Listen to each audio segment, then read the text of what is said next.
Good morning, class. Good morning, Roby. Nice. On behalf of the probationary firefighters sitting before you, Mayor Bloomberg, Commissioner Pisano, Chief Kilduff, officers and firefighters, honored guests, family, and friends, I welcome you today to the graduation of probationary firefighter Class 2 of 2013. To some, it feels like yesterday, to others, an eternity. But a mere 129 days ago, we first walked through the gates of the Rock, wondering how hard it will be to make it here today. Well, ladies and gentlemen, today marks the culmination of our 18-week journey. A journey we started as strangers, yet we end as brothers and sisters.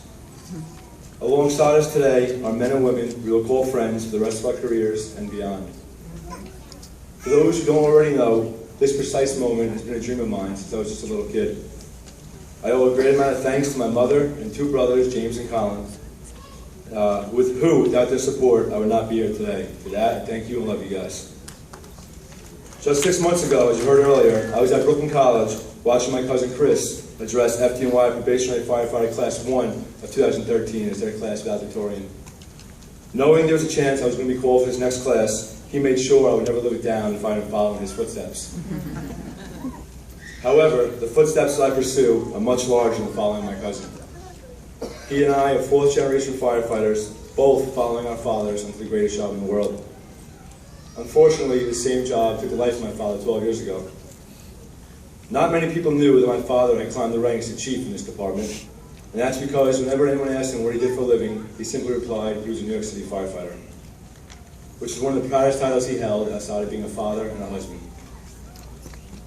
No matter how busy our days were, dinner in a Garrity household was always time we came together to discuss what was new. It was during these moments my father was always the first one to ask about our day, rather than sharing one of the million firehouse stories we all knew he had. His humility is one of the many traits I so desperately strive to emulate. It was beyond belief watching the brotherhood of this department come together to assure my family that my father's sacrifice would never be forgotten. The overwhelming support and love we receive from the firefighters in this city forged a permanent impression in my mind of how strong this family, known as the FDNY, really is. This is what this patch that we so proudly wear on our shoulder now stands for. Yesterday, we had just one family. Today, we enter a new family. It's up to each of us to uphold the traditions of this great department, traditions that have been in place for over 100 years. Everywhere we go and everything we do, we now represent this department. We are the future of this job. Graduation is one of those awkward times in our lives where we're torn between the joy of our memories and the excitement of our future. And it's easy to say I would not be here today if it was not for the immense support for the best squad in the Rock, Bravo 22.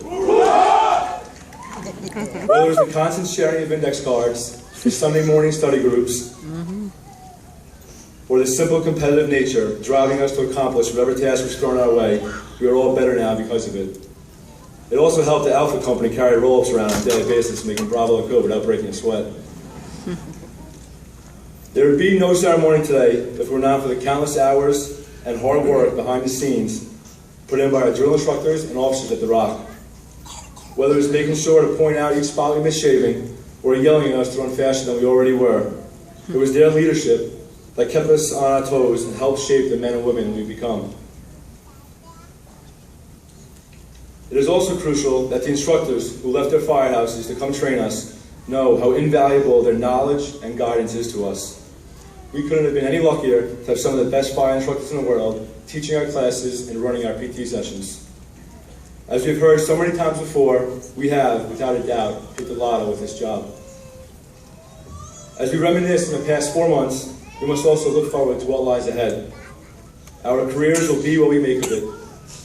As we enter our firehouse this week, we must continue to build on what we have already learned.